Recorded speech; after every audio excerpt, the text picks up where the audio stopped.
Hey, guys, Altavis Pelzer here, your voice manager and the host of the Speakeasy podcast, where we go behind the scenes talking about what it means to be the successfully paid speaker or author.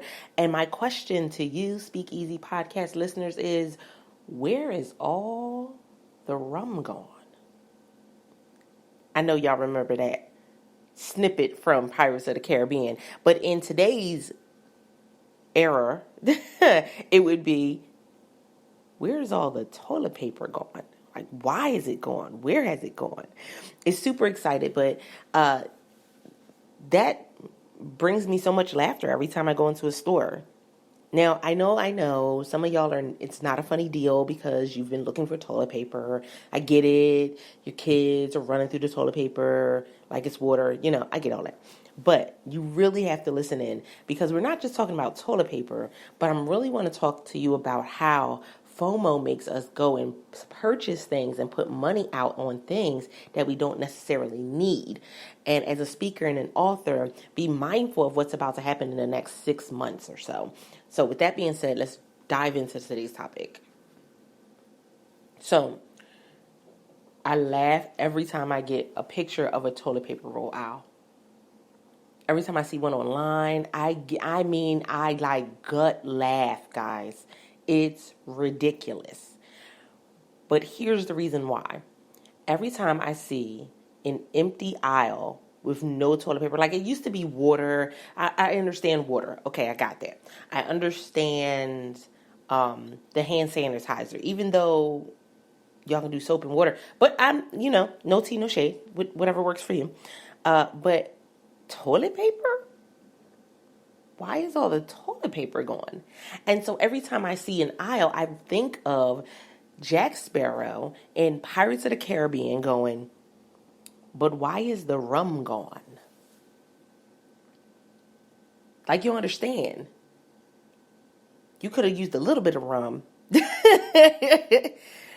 and been all right. Why is all the rum gone? And literally, when looking at the toilet paper, you're like, why is all the toilet paper gone? It's quite interesting, but it literally made me think about something, especially today. I'm home, and I've actually been getting things done. I don't know about y'all. I know you guys have kids, some of you, and you're like, I'm getting absolutely nothing done. No, I've been getting some things done and really working on some things, and it's crazy. Finished the taxes. Finally. Got that taken care of. And I noticed that in comparison, 2017 and 2018 compared to 2019, man, those first 2 years, and they weren't even my first 2 years, but I wasted so much money on courses, conferences, traveling. I thought I was the boss babe. I was buying snacks at the airport and everything, buying snacks on the plane. Yo, I don't know what had gotten into me, y'all. I don't know what had gotten into me, but I thought I was the bee's knees and I was putting it all out. And the thing about it is that I heard, I had heard during that time that, speakers don't need all of this. You don't need to be at every event. And I heard it from people that I did not relate to. And so they were saying it, but I didn't relate my journey to theirs. And so I heard other people saying exposure, get the exposure. And so I was like, okay, I'm going to go and I'm going to get the exposure. What the heck? I was exposing myself into a deficit. Like, what is going on? And I see a lot of speakers and authors that they come into the same thing. They'll go and buy tables at events and not know how to market their products in such a way that they're able to sell at the event. So you get a product table and you're at the event and you sell two books. And those 2 book sales don't cover the cost of your table. It doesn't cover the cost of your travel, the cost of your time, and you still had to eat. So I it's interesting because what we're about to see, because all the live conferences have been canceled, what we're about to see is a run on speakers and authors. You're about to get all of these different classes. Here, become a podcaster, become a speaker, strengthen your speaker skills, all of these different things. And it was interesting because last weekend I had to go food shopping. The worst ever experience. You can only get certain amounts of things and all of that. That whole, you telling me I can only get 3 of my favorite almond milk. We have a problem. Even though I don't need more than 3, but I just don't like you telling me I can't have more than 3. How many of y'all can relate to that? But I went ahead, I followed the rules, guys. I didn't go ahead and stash anymore. But I did have to go and say, I needed toilet paper because I knew what I had at home. And as a mother of 4 teenagers, I know that I need toilet paper, not in abundance. I just need a big pack of toilet paper to last us. Craziest thing. Walk in the aisle and somebody grabs the last toilet paper as soon as we walked in the aisle. Bananas. We go to another store. No toilet paper ever. And none anywhere.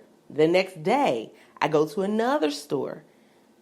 It's toilet paper there. Shout out to Walmart. Y'all get the win on that one. Y'all get the high five.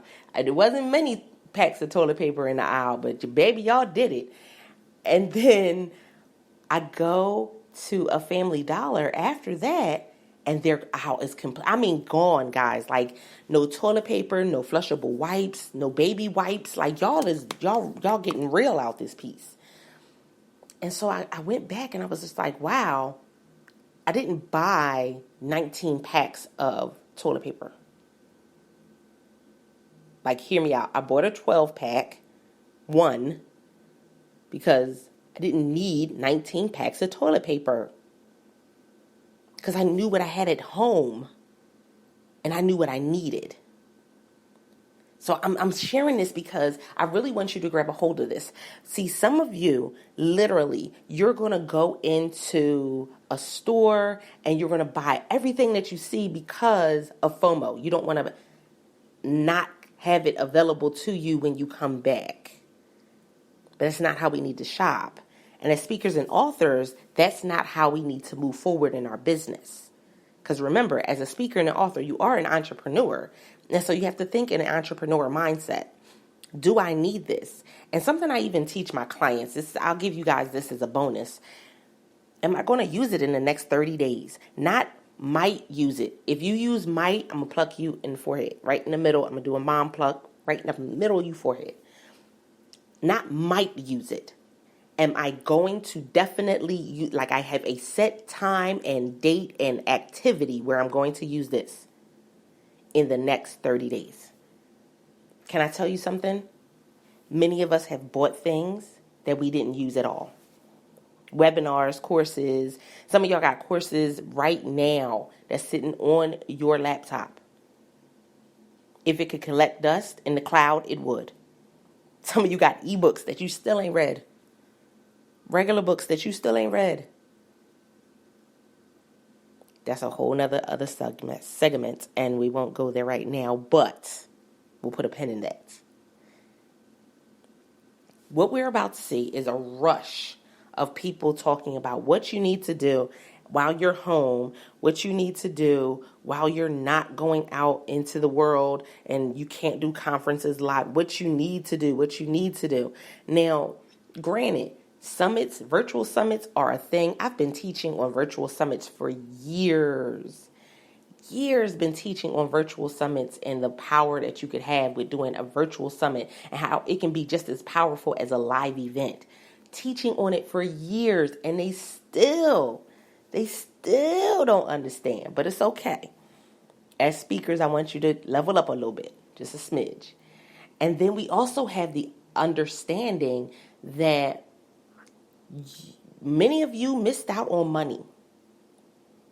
You had flights, you had hotel rooms, you had all types of stuff, and you won't necessarily get that money back. Like at this time, it's still a little up in the air as to what we're going to get back. But That's frightening because that's our revenue.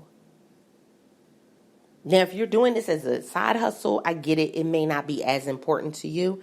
But for those who do this full time, it can be a bit scary.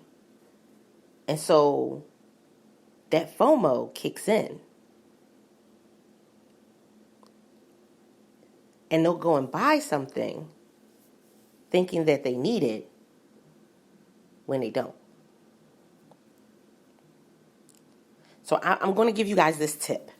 And I probably shouldn't give it to you because, again, this is what I talk to my clients about. But take an inventory. Matter of fact, do a purge. Take an inventory and do a purge while you're home during this whole social distancing. Do a purge. Go through your laptop. Go through your phone, your cloud. See what you already have and start going through some of those courses all over again. Matter of fact, get the book, get the ebook, bit.ly/The Purge ebook. bit.ly/The Purge ebook. Get the book. I'm going to tell you why it's so valuable for you to get the book. If you get the book, it takes you through purging through everything, not just it takes you purging on social media, purging for your email list, everything. But it really makes you go and sit down and say, what classes and courses do I have that I can re-strengthen myself in this time instead of me having to put out money? Now, I'm saying this because I'm working on being debt-free now. Everybody's different. So you got to find what works for you. But I really need you guys to grab a hold of this because if not, you are definitely going to fall head over heels into this FOMO that you're about to see flush the world over the next 6 months. Don't say I didn't warn you. I'm telling you what's about to happen. So you're about to see an increase in people going live. You're about to see an increase in people doing podcasts. You're about to see, as if it ain't already enough of us awesome people podcasting in the world. But you're about to see an increase in virtual summits. You're about to see an increase in different things that are online. You're about to see an increase in people pushing their products and services that they already had. You're going to see an increase of this. What you going to do about it? What you going to do about it? So with that being said, I just had to give you this quick note. Listen, bit.ly/The Purge ebook. Get the book, go through the purge, work that out. Boom. Also, I want to make sure that I say shout out to our sponsor, our team, DTI Takeover. Yes. Desire to Inspire the community on Facebook. Go and definitely check them out. They are an amazing community that desires to inspire. They have over about 8,000 people in the community, and you can go connect, engage, ask questions. But guys, it's also a great opportunity, especially while we're on this social distancing. It's an opportunity for us to be able to go and make sure that we're not lonely as we're still building our businesses and communicating with each other. So with that being said, go and check out the community over on Facebook, Desire to Inspire, and check them out. The DTI Takeover is a podcast that you definitely want to listen into, and you'll be able to check out pieces of their episodes when you get into the community. Not just that, guys, we would love for you to join our community and join the conversation. We've been rocking and rolling and talking some things up, especially when it comes to creating videos. So if you go to bit.ly/World Voice Community, you can come and join the free Facebook community and join the conversation. It's all about having your voice heard. With that being said, I am your host, Savise Pelzer, your voice manager. Yes, I unmute the voice of women who are ready to speak up about what has kept her silent for way too long. And until the next episode. Okay, I won't do that to y'all. You guys have a great one, and don't forget to press it out. See ya.